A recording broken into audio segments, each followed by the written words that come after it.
Imagine a 160-pound person drinks a six-pack of beer and then gets behind the wheel. What exactly happens to their chance of crashing?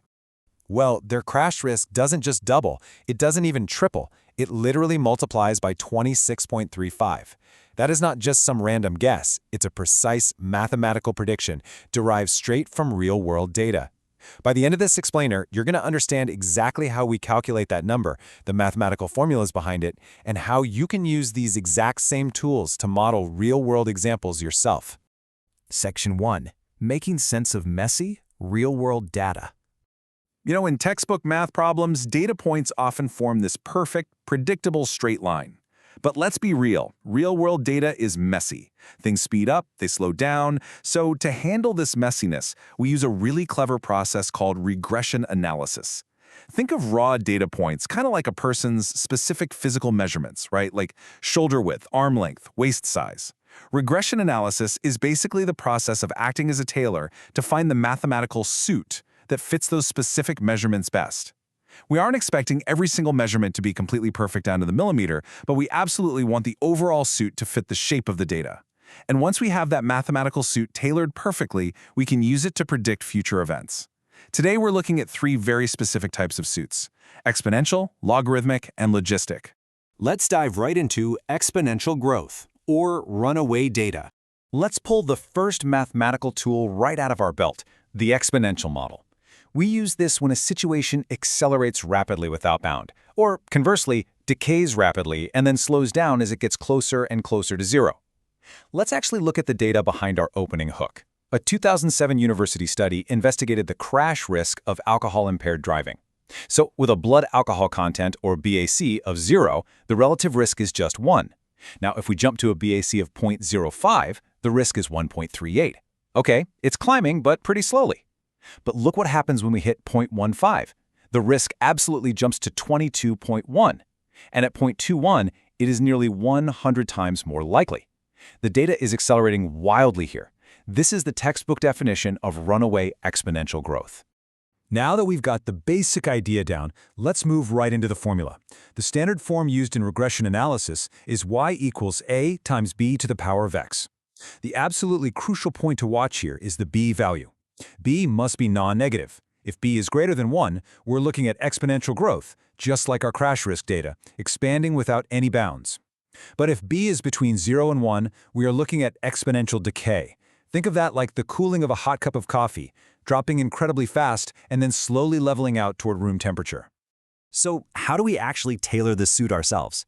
On a standard graphing calculator, you just follow these steps. First, hit Stat, then Edit to input your data. BAC goes in list 1, crash risk in list 2. Second, use StatPlot to view the scatter plot and visually verify that it actually curves upwards. Third, go to Stat, then Calc, and select XPreg, which stands for exponential regression. The calculator crunches all those numbers for you and spits out your A and B values. Finally, you graph that model to visually check the fit. If you plug a BAC of 0.16 into the formula the calculator generates from our table, it outputs exactly 26.35. Pretty cool, right? But now you might be asking, will this exponential model represent a situation forever? Like, can a population or a risk factor truly accelerate without bound until the end of time? Wait, this is super important because the answer is almost always no. In mathematics, we use two main concepts here: interpolation and extrapolation. Interpolation is making estimates within the range of your original data, and this is generally very, very safe. Extrapolation, on the other hand, is predicting far beyond your original observations. And with exponential models, extrapolation is mathematically dangerous. Why? Because eventually real-world constraints kick in. A bacterial culture that's growing exponentially will eventually just run out of physical space on the petri dish. Which brings us to logarithmic models. Fast, then slow. So, what kind of mathematical suit do we use when growth starts out incredibly fast, but then steadily loses steam? We use logarithmic regression. Let's connect this to real life with some CDC data on average American life expectancy. Back in 1900, life expectancy was 47.3 years. By 1930, thanks to huge medical advances, it jumped over 12 years to 59.7. That is massive, rapid growth.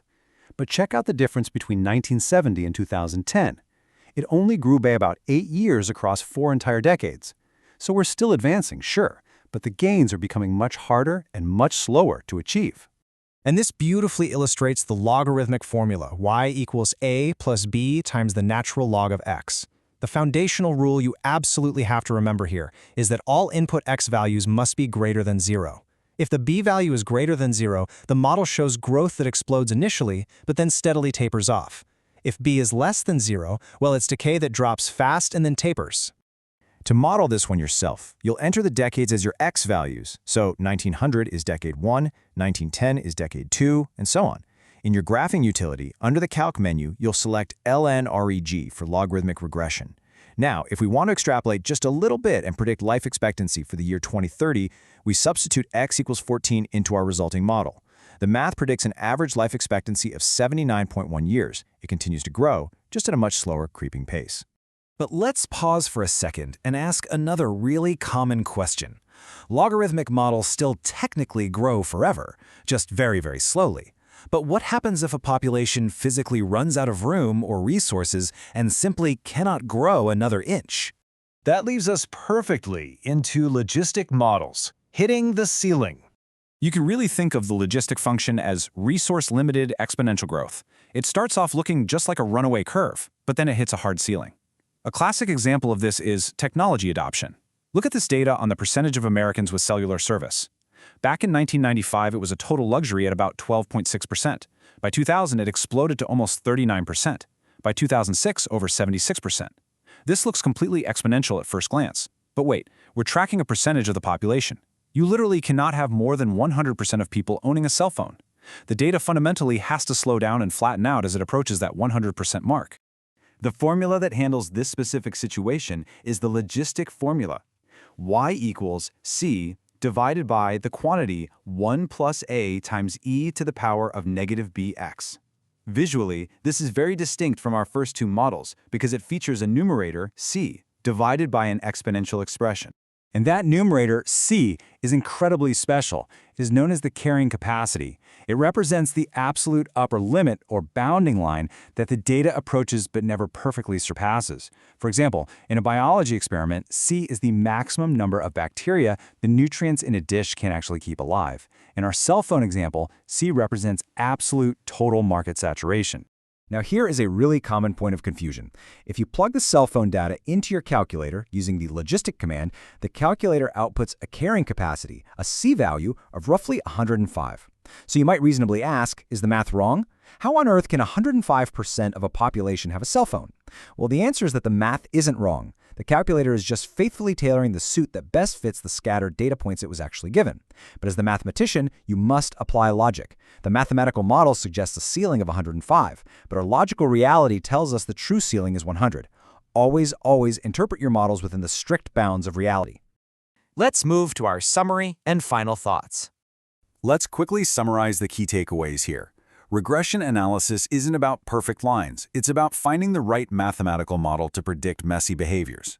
And you now have 3 highly specialized tools in your kit. When a virus is spreading completely unchecked, you reach for the exponential model because it accelerates without bound. When you're looking at something like life expectancy that jumps up quickly but then faces diminishing returns, you grab the logarithmic model. And when a population is growing rapidly but has a strict physical limit on space or resources, you use the logistic model because it hits a hard, unavoidable ceiling. You now understand the concepts, the formulas behind them, and exactly how to apply them. Mathematics is really just a lens for seeing the future of the world around us. So, you've got the toolkit. What messy real-world data are you going to decode next?